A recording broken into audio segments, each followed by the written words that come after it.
મુનિસુરત સ્વામીના ચરણોમાં કોટી કોટી વંદન. કલા પૂર્ણસ્તુ મંગલમ. આજના ડોક્યુમેન્ટરી માટે મલેક સાહેબ.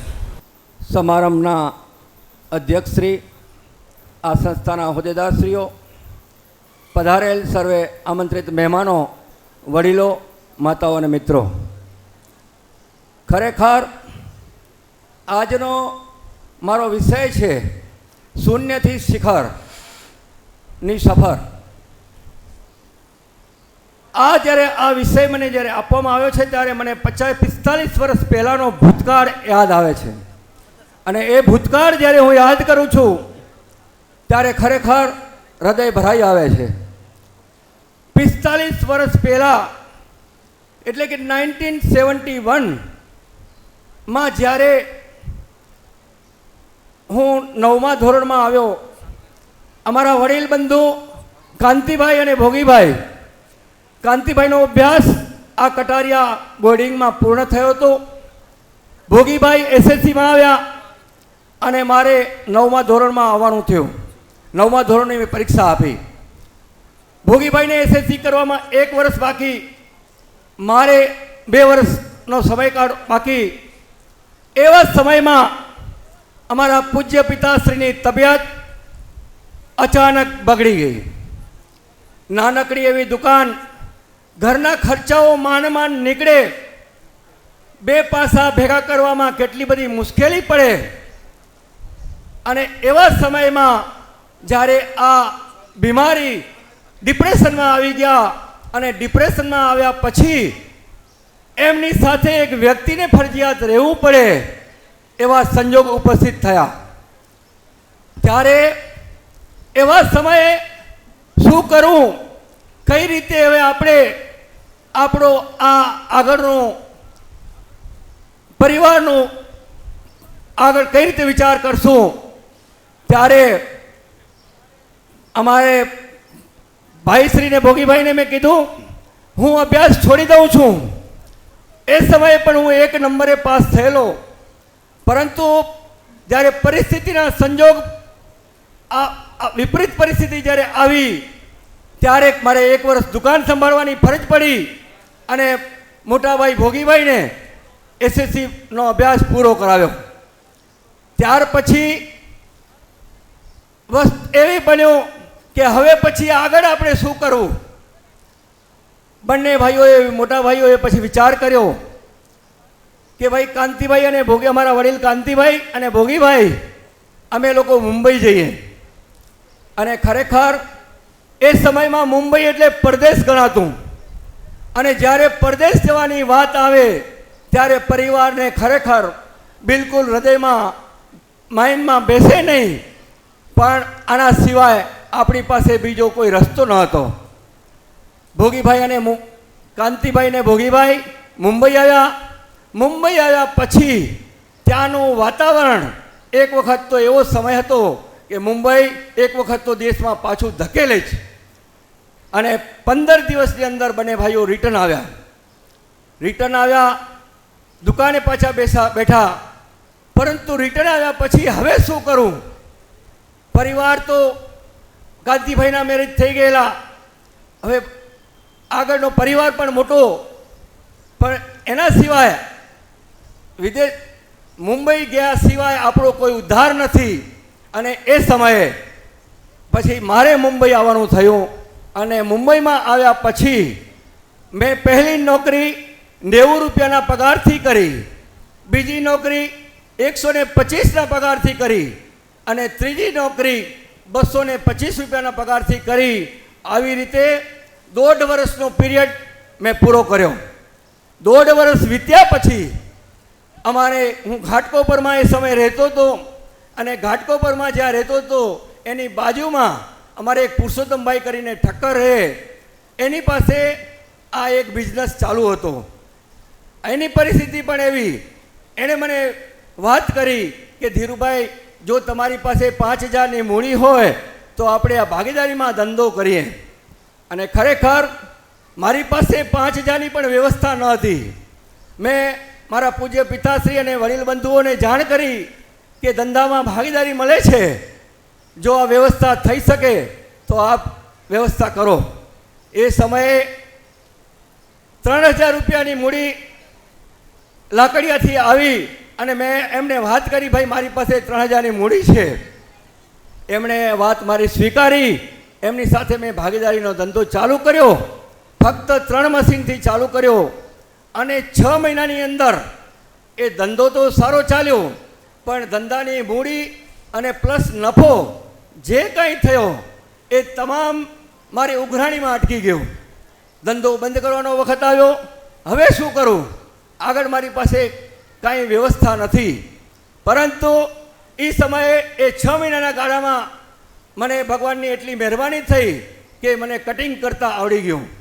અને કટિંગ કરવાના કારણે મેં કટિંગ કરવા માટે પણ મારી પાસે તો કોઈ જગ્યા હતી નહીં, પરંતુ અમારા વેવાઈ શ્રી જેઠાલાલ ભારમલ મહેતા વાંઢિયાવાળા દાદર મુકામે રહે, નાનકડી જગ્યા, એમાં પણ મને એમણે મેળા ઉપર કટિંગ કરવાની વ્યવસ્થા કરી આપી.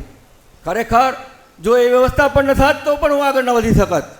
ફરીથી મેં કટિંગ કરીને કારીગરો પાસે માલ બનાવવાનો શરૂ કર્યો અને માલ બનાવતા બનાવતા મારો હાથ ધીમે ધીમે બેસતો ગયો. પરંતુ ધંધો ખરેખર હજી જો પૈસા હોય તો ધંધો ઘણો વિકસી શકે એમ હતો. ત્યારે વધારે મૂડીની મને જરૂરિયાત પડી અને વધારે મૂડીની જરૂરિયાતને કારણે મેં મલાડમાં ફરીથી ભાગીદારીમાં શરૂ કર્યું. અને મલાડમાં ભાગીદારીથી કામ શરૂ કર્યું, પણ એ પણ ભાગીદારી નસીબ જોગે લાંબો સમય ન ચાલી અને 6 મહિનાના ગાળામાં એ ભાગીદારી પણ બંધ કરવાનો વખત આવ્યો. ત્યારે એવા સમયે મને એ બંધ કર્યા પછીનો જે બન્યો એમાં મને એક ભાગ્યશાળી મારા ફઈના દીકરા થાય, એમણે 5000 રૂપિયાની એક વ્યવસ્થા કરી આપી અને 5000ની મૂડી મારા હાથમાં આવી અને મને હિંમત આવી ગઈ. એ સમયે 30 રૂપિયાના ભાડાથી મલાડમાં મને એક જગ્યા મળી અને 30 રૂપિયાના ભાડું પ્લસ મશીનો પણ ત્યારે 15 રૂપિયાના ભાડાથી મળતા. 3 મશીનથી મેં ફરીથી મારી ફેક્ટરી શરૂ કરી અને એ ફેક્ટરી શરૂ કર્યા પછી મારો ધંધો ખરેખર આગળ ચાલવા માંડ્યો. અને એ ચાલતાની સાથે પછી મેં ભોગીભાઈ, મોટા વડીલ ભોગીભાઈને મેં ફોન કર્યો કે હવે જો તમે આવો તો આપણો ધંધો વિકસી શકે એમ છે. અને ભોગીભાઈ દેશમાંથી મુંબઈ આવ્યા. અંદરની તમામ જવાબદારી એમણે સંભાળી લીધી અને સંભાળ્યા પછી પરિસ્થિતિ એ આવી કે મને જગ્યા નાની પડવા લાગી. નાની પડવાના કારણે અમે મોટી જગ્યા લેવા માટે દાદરમાં નજર કરી અને દાદરમાં એક 225 રૂપિયાના ભાડાથી મોટી જગ્યા મને મળી ગઈ. અને મોટી જગ્યા મળવાના કારણે ખરેખર કહું તો એ પછી વન સાઈડ પ્રગતિ 3માંથી 5 મશીન કર્યા, 5માંથી 7 મશીન કર્યા. એક સરખું કામ ચાલવા માંડ્યું. એ સમયે મારો પ્લસ પોઈન્ટ એક હતો કે પૂજ્ય આચાર્ય ભગવંતની એક ખાસ ભલામણ કે વાગડ 724 સમાજનો બાળક દેશમાંથી કોઈ પણ આવે એને તારે એક વખત સંભાળી લેવાનો. અને ખરેખર જ્યારે ભલે મારી પાસે ધંધાની જરૂરિયાત હતી ન હતી પછીની વાત છે, પરંતુ 724ના બાળક આવે અને એ આપણી પાસે રહે, આપણા પાસે બીજા સમાજના બાળકો હોય તો એને ખરેખર ટકી જવાની એક જગ્યા મળે. મારી પાસે સૂવાની વ્યવસ્થા હતી અને જમવા માટે આપણા દાદરની અંદર મંડળમાં ભોજનાલય મંડળ સરસ ચાલે, શુદ્ધ ઘીની બધી વસ્તુ ઘર જેવું જમવાનું મળે એવું મંડળ હોવાના કારણે આપણા ઘણા બાળકો ટકી પણ ગયા. અને એનો ખરેખર એમના પરિવારનો અમને ખૂબ આશીર્વાદ મળ્યા છે અને એ આશીર્વાદના કારણે અમારી પ્રગતિ થઈ છે. અને આશીર્વાદની પાછળ પૂજ્ય આચાર્ય ભગવંતે અમારી ઉપર એમની એટલી બધી કૃપા કે જેનું વર્ણન હું શબ્દોમાં કરી શકું એમ નથી. એ સમયે મેં સપના પ્રોડક્શનના નામથી મલાડ મુકામે ચાલુ કર્યું અને સપના પ્રોડક્શનના નામથી જ હું પરિચિત થયો સમાજની અંદર. મને આજે પણ ઘણા લોકો એમ ખ્યાલ છે ઘણા લોકોને કે આ ધીરુભાઈ કોણ, તો કે સપના પ્રોડક્ટ્સવાળા. આ બધી જવાબદારીના 3 વર્ષના ગાળામાં દાદરમાં આવ્યા પછી 3 વર્ષના ગાળામાં મારે પોતાને રહેવાની જગ્યા પણ વ્યવસ્થા થઈ ગઈ, રહેવાની જગ્યા પોતાની લેવાઈ ગઈ. એના પછીનો ગાળો 1979માં અમે એક અમારી સાથે અમારા ભાઈ શ્રી ચંદુભાઈ વોરા એ પણ ઘણા 3 વર્ષથી મારી સાથે હતા. એ સમયે મેં રેડરોસના નામથી ફેક્ટરી શરૂ કરી પેન્ટીસ માટે, અને રેડરોસની ફેક્ટરી ચાલુ કરી ત્યારે મને એમ લાગ્યું હવે એ અમારા ત્યારે એ સમયમાં લોકો એમ જ માનતા કે 11 ભાઈ છે, 6 અમે અને 5 ભાઈ એ લોકો. એ ફેક્ટરી શરૂ કર્યા પછી 12 વર્ષના ગાળામાં એ ફેક્ટરીને કીધું, ચંદુભાઈને કીધું હવે આ તમે સંભાળો, અને ચંદુભાઈએ આજે એ ફેક્ટરીને ક્યાંથી ક્યાં સુધી લઈ ગયા છે એ પણ આપણી સમક્ષ નજર સમક્ષ છે. દાદરમાં આવ્યા પછી મેં સતત 12 ગામની ટૂરો ચાલુ કરી, અને 12 ગામની ટૂરો મેં કન્ટિન્યુઅસ 25 વર્ષ સુધી કરી છે. 15 દિવસની ટૂર અને કોન્સ્ટન્ટ 25 વર્ષની ટૂરો 4 મશીન ચાલુ હતા ત્યારે પણ મેં કરી છે. અને એના કારણે અમે આજે એ જે કંઈ કરી શક્યા છીએ એના મૂળમાં આ વસ્તુ છે. એ જમાનામાં બ્રાન્ડનું મહત્ત્વ હતું. આપણે નવી બ્રાન્ડ હોય કોઈ ઊભા પણ ન રાખે, ત્યારે જે બ્રાન્ડ કંપની જે માલ બનાવતી હોય એનાથી અલગ વસ્તુ આપણે જો બનાવશું તો જ આપણને એન્ટ્રી મળશે એવા વિચારે નવા કલરો અને ફેન્સી બ્રા બનાવવાનું શરૂ કર્યું. અને એ બનાવવાના કારણે વેપારીઓ છતાં પણ લેવામાં વિચાર કરે. ત્યારે અમે એમને કહ્યું કે ભાઈ એક વખત તમે માલ લ્યો, ન ચાલે તો માલ પાછો લેવાની ગેરંટી અમારી. આ સિસ્ટમથી જ્યારે ધંધો શરૂ કર્યો ત્યારે ખરે વેપારીને પણ હિંમત આવી, અને એ અમારા બિઝનેસને પણ એટલો બધો વેગ મળ્યો જેના કારણે અમે આજે અહીં સુધી પહોંચી શક્યા છીએ.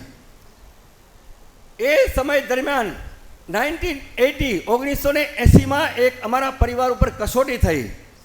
અમારા નાના ભાઈ સુભાષભાઈ એકદમ નાની ઉંમર, હજી તો ભણીને હજી તો ઘરે આવ્યો હતો, ત્યારે એક ચંદ્રશેખર વિજય માણસ સાહેબના ખૂબ નજીકમાં ચંદ્રશેખર માણસ સાહેબ પાસે તપોવન નવસારી ગયો. ત્યાં કને ચડાવવા ચાલતા હતા તપોવન નવસારીના, એમાં શંખેશ્વર પાર્શ્વનાથ દાદાનો એણે મૂર્તિ ભરાવવાનો લાભ લીધો, 1,81,000 રૂપિયા. હવે એ ઘરે આવ્યા પછી અમને આ વાત કરી ત્યારે અમે વિચારમાં પડ્યા કે આપણી તમામ મૂડી ભેગી કરશું તો પણ આપણી પાસે 1,81,000 રૂપિયા છે નહીં. પરંતુ વડીલોની દીર્ઘદ્રષ્ટિ પૂજ્ય પિતાશ્રીએ કીધું કે ભાઈ ચિંતા નહીં કરતા, ધર્મના કાર્યમાં આ જે થયું છે એમાં કુદરત તમને સાથ આપશે, અને માટે આ બાબતમાં કાંઈ પણ વિચાર ન કરતા એમાં તમે જે લાભ લીધો છે એનો પૂરેપૂરો આનંદ લેવો. અને એ આનંદ લેતાની સાથે 2 વર્ષની અંદર અમારો સમય ચેન્જ થઈ ગયો, અને ખરેખર અમે એ રકમ ચૂકવી પણ શક્યા. પણ એના પછી જ્યારે પ્રતિષ્ઠાનો પ્રસંગ આવ્યો ત્યારે પ્રતિષ્ઠાના પ્રસંગમાં પણ આખો અમારો પ્રતિષ્ઠા થઈ 1987માં, એટલે 5 વર્ષ વચ્ચેનો 7 વર્ષનો ગાળો જે નીકળી ગયો એમાં ખરેખર અમારી પાસે કહીને કે આપણે દેવના સાથે દેવગુરુ અને ધર્મ હોય એને કોઈ ચિંતા કરવાની જરૂર નથી. પૂજ્ય આચાર્ય ભગવંતી પણ એટલી બધી કૃપા કે જેના કારણે 1987માં અમે તપોવનની પ્રતિષ્ઠાનો પણ લાભ લઈ શક્યા, અને પ્રતિષ્ઠાની સાથે સાથે સકળ સંઘની નોકરસીનો પણ એ દિવસનો લાભ અમારા પરિવારને મળ્યો. એ પણ અમારું સદભાગ્ય હું સમજું છું. એની સાથે 1983માં અચાનક અમારા પૂજ્ય પિતાશ્રીનું અવસાન થયું. 1983માં પૂજ્ય પિતાશ્રી જ્યારે કટારિયામાં 27 દીક્ષાનો કાર્યક્રમ હતો, એ દીક્ષાનો કાર્યક્રમ પતાવીને જ્યારે મુંબઈ આવ્યા, અને મુંબઈ આવતાની પહેલે જ દિવસે એમનો રેલવેની ઝાપટ લાગવાથી હેમરેજ થવાના કારણે એક્સપાયર થઈ ગયા. ત્યારે એક્સપાયર થઈ ગયાના બીજા દિવસે, એટલે કે આપણે વર્ષગાંઠના દિવસે પૂજ્ય આચાર્ય ભગવંત અમદાવાદ મુકામે એમનો ચાતુર્માસ, અને અમદાવાદમાં અમે પૂજ્ય પિતાશ્રીની પાછળ એક યાત્રા પ્રવાસ કરેલો પરિવારનો 2 બસ સાથે પૂજ્ય આચાર્ય ભગવંતને પ્રથમ વંદન કર્યા, અને વંદન કરતાની સાથે એક અંદરથી એક સ્ફૂર્ણા થઈ કે પિતાશ્રીની પાછળ બીજું અમારી પાસે તો કંઈ અમે કાંઈ નહીં કરી શકીએ, આપ અમને કંઈક એવું એમની પાછળ કાંઈ સુકૃત કરીએ તો શું કરવું, એના માટે આપને અમે વિનંતી કરીએ છીએ. ત્યારે આચાર્ય ભગવંતે પ્રશ્ન કર્યો કે ભાઈ આપનું બજેટ શું છે? ત્યારે મેં સાહેબને કીધું કે સાહેબ અમારું 1 લાખ રૂપિયાનું સુકૃત કરવાની ભાવના છે. પૂજ્ય આચાર્ય ભગવંત ઊભા થઈ ગયા. એ જમાનામાં 1 લાખ રૂપિયામાં તો ઉપધ્યાન થતા હતા. સાહેબજીએ કીધું કે ઉપધ્યાન કરાવો. સાહેબને કીધું તહતી, અને ઉપધ્યાનનો આદેશ લીધો. ઉપધ્યાનનો આદેશ લીધા પછી 5 વર્ષનો ગાળો નીકળી ગયો, અને 5 વર્ષના ગાળા પછી એનું મુહૂર્ત આવ્યું. અને એ મુહૂર્ત આવ્યા પછી ખબર નહીં કે શું બન્યું, અને પછી અમારું કોઈ બજેટની વાત ન રહી. અને એ પ્રસંગ અમે દેવગુરુની કૃપા અને કલાપૂર્ણ સુરેશ્વરજી મહારાજ સાહેબની નિશ્રામાં ઉજવી શક્યા છીએ. એ પણ અમારા પરિવારનું સદભાગ્ય છે. બીજો, એના પછી 1990માં અમારે ત્યાં સ્ટ્રાઇક થઈ. વર્કરોની યુનિયન બનવાને કારણે સ્ટ્રાઇક થઈ, અને સ્ટ્રાઇકના કારણે 2 વર્ષ સુધી ફેક્ટરી બંધ કરવાનો વખત આવ્યો. 2 વર્ષની ફેક્ટરી બંધ કરી સાવ નવરા ધૂપ થઈ ગયા. હવે શું કરવું કંઈ સૂઝે નહીં. ત્યારે એ જમાનામાં હર્ષદ મહેતાનો સમય ચાલે શેરબજારની અંદર. તો અમારા એક ભાઈ, એક મિત્ર હતા, એમની સાથે હું શેરબજાર ગયો, અને શેરબજારમાં જઈ 51 લાખ રૂપિયાના શેર ખરીદ કર્યા. પૂજ્ય આચાર્ય ભગવંતને ખબર પડી કે આણે આ શેર માર્કેટમાં ગયો છે. એમણે મેસેજ મોકલીને બોલાવ્યો કે ભાઈ તું આ પાપનો ધંધામાં ક્યાં પડ્યો? ત્યારે ખરેખર એ શબ્દો જ્યારે સાહેબના નીકળ્યા, એ જ સેકન્ડે પેટી બંધ કરીને મૂકી દીધી. અને મારી સાથે એવા ડુંગરસિંહ શિવજી સત્રા હતા, જેની પાસે એ સમયમાં 15 કરોડ રૂપિયાના શેર હતા. એમને પણ સાહેબજીએ ખાસ ભલામણ કરી કે જે છે એને પૂરું કરો, પણ જે કહીને શેરબજારનો કીડો હોય પૂરું ન કરી શકે. એમણે પૂરું ન કર્યું. સમય એવો આવ્યો 15 કરોડના 5 કરોડ પણ હાથ ઉપર ના આવ્યા. એવા સંજોગો એ સમયે ઉપસ્થિત થયા. મારી એ સમયની 1990માં પાછો એક વસ્તુ એ બની કે જ્યારે આ ઉદ્યાન તપ પૂર્ણ થયા ત્યારે આચાર્ય ભગવંતે અમને બોલાવી એક ટકોર કરી કે હવે પછી પાલિતાણા ખાતે આપણા સાધુ સાધ્વીજી ભગવંતોને ખૂબ તકલીફ પડે છે, એના માટે કંઈક વિચારજો. ખરેખર સાહેબજીના એ શબ્દો હૃદયમાં ખૂંચી ગયા. અને એ જ સમયથી કહો કે બીજા વર્ષથી પાલિતાણા જવાનું થયું બેસતા વર્ષે.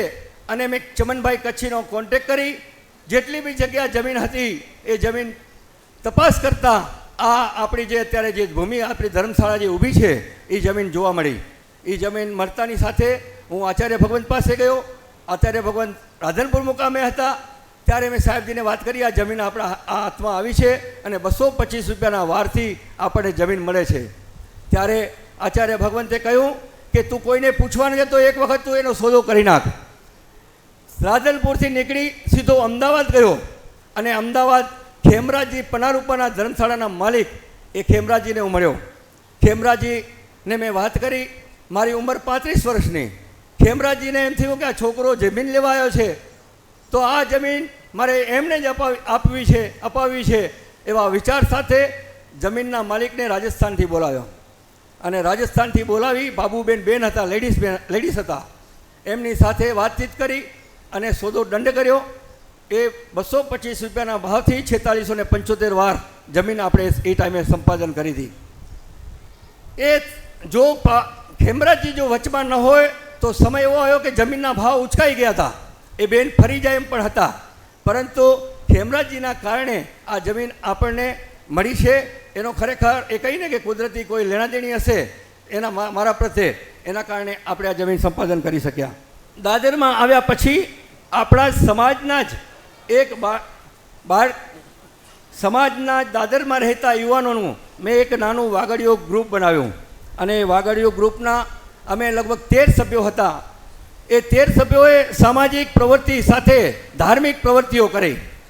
3 વખત અમે શેત્રુંજય, જુનાગઢ એની જાત્રાઓ કરાવી. વડીલો અને પરિવાર સાથે 110 જણાની એ સમયે લઈ જતા હતા. ત્યારે અમારું વર્ધમાન જૈન બોર્ડિંગ અને વિદ્યાલય એ અમારા ઉપર એમનું ઋણ હતું એ ઋણ ચૂકવવાની અમને એક તક મળી. આ 13 યુવાનો ભેગા મળી અમે વાગડના તમામ ઓસવાળોની દુકાનમાં ગ્રુપને અલગ અલગ ગ્રુપોને ડિવાઈડ કરી એક દુકાનમાં ફરી સવા રૂપિયો કરી અને 3 વર્ષની અંદર 10,000થી શરૂઆત કરી અને 15,000 રૂપિયા સુધીનું ભંડોળ એ જમાનામાં અમને મળ્યું. એ પણ અમને એમ થયું કે અમે આ વર્ધમાન જૈન બોર્ડિંગમાં હું ભલે નથી ભણ્યો, મારા ભાઈઓ ભણ્યા છે, એનું ઋણ ચૂકવવાનો એક નાનકડો પ્રયાસ એ સમયે કરેલો. હવે જ્યારે આવે છે અમારી પાછળની પેઢી, મારી સાથે પછી અમારા નાના ભાઈઓ બી આવી ગયા, અમારો પરિવાર બહુ મોટો થઈ ગયો, 6 ભાઈઓનું અમારું ગ્રુપ થયું અને 6 ભાઈઓના ગ્રુપ મળીને બિઝનેસને વધારવામાં જેટલી પણ તાકાત લાગે એટલી લગાડી કોશિશ કરી છે. અને અત્યારે હજી અમે શિખર સુધી તો પહોંચ્યા નથી, પરંતુ શિખર સુધી પહોંચવાની જરૂર કોશિશ કરશું. અને એ પણ કહું છું કે દેવગુરુની કૃપા થશે તો જરૂર શિખર સુધી પહોંચશું. આ જે રીતે અમારા પાછળની પેઢી હવે જે બિઝનેસમાં આવી છે, હવે એ લોકોના આખા વિદેશમાં જઈ એ ત્યાંની ફેક્ટરીનો અભ્યાસ કરી ત્યાંથી ટ્રેનિંગ માટે ત્યાંના માણસોને લાવી અને ફેક્ટરીમાં સેટ કરી ટ્રેનિંગ આપી અને આજે એ લોકો નવા કઈ હથિયારનો હવે જેની જે જરૂરિયાત છે એ સ્ટાફ ત્યાંનો સ્ટાફ લઈને લાવી દરેક વ્યક્તિને ડ્રેસ કોડ, આધુનિક મશીનરી, કોમ્પ્યુટર સિસ્ટમ, ERP સિસ્ટમ બેસાડીને આજે એ લોકો ફેક્ટરી ચલાવી રહ્યા છે. અમે તો હવે સમજો કે એ જૂના જમાનાની વાત ને અત્યારનો જનરેશનમાં મોટો ફરક આવે, પણ એ લોકો જે જોઈ આવ્યા છે અને એ જોઈ આવ્યા પછી એમનું લક્ષ્ય છે કે અમારે પણ આ જ જગ્યાએ આ જ રીતે આગળ વધવું છે અને એનો એ લોકો પ્રયાસ કરી રહ્યા છે. આજે અમારી કંપનીમાં ટોટલ 450 માણસોનો સ્ટાફ છે, એમાં 350 ફક્ત લેડીઝો કામ કરે છે, જેને અમે આ લેડીઝોના પરિવારનો રોજીરોટી મેળવી રહ્યા છે. આ સિવાયની અમારી અલગ અલગ શાખાઓ H2Oના નામથી, ડીઝલના નામથી, પછી નાઇટી અને નાઇટ સૂટ અમારા પાછળની પેઢીએ આ બધા નવા ડિપાર્ટમેન્ટો ચાલુ કરી અને એ પણ એ લોકોએ આગળ વધાર્યું છે અમારી આ કાર્યને. આપ કદાચ આને શિખર ગણતા હશો, પરંતુ હજી શિખર અમારાથી ઘણું દૂર છે, પણ આપણી પણ એમને વિશ્વાસ છે કે અમારી આ પાછળની પેઢી જરૂર શિખર સુધી લઈ જશે. આપણી માતૃ સંસ્થા આજે 75 વર્ષ પૂરા કર્યા છે. આપણા વડીલોએ આ સંસ્થા ઊભી કરી છે અને અમારા પરિવારના મારા 3 ભાઈઓ આ સંસ્થામાંથી અભ્યાસ કરી અને આગળ આવેલા છે. આ 3 ભાઈઓ તો ઠીક છે, પરંતુ એમ કહું છું કે વર્ધમાન જૈન બોર્ડિંગમાંથી જેટલા પણ બાળકો અભ્યાસ કરીને નીકળ્યા છે એમનો આજે આપણે જોઈએ તો આજે કઈ જગ્યાએ એ લોકો કયા સ્થાન ઉપર ઊભા છે એ જો ખરેખર વિચારીએ તો આપણે આ સંસ્થા માટે ગૌરવ લેવાની વાત છે. આજે સંસ્થાના 75 વર્ષ નિમિત્તે જે હોદ્દેદારોએ, જે કારોબારીના સભ્યોએ જે પ્રયાસ કર્યો છે, મહેનત કરી છે, ખરેખર આ દાદ માંગી લે છે. આપણી સંસ્થાના હોદ્દેદારો એ ખરેખર ધન્યવાદને પાત્ર છે અને મને પણ આ જગ્યાએ બોલવાની તક આપી એ બદલ સંસ્થાના પદાધિકારીઓનો હૃદયપૂર્વક આભાર વ્યક્ત કરું છું. મારાથી કાંઈ પણ શરત ચૂકથી બોલાઈ ગયું હોય તો ત્રિવિધે મુચ્છામી દુક્કડમ. જય જિનેન્દ્ર.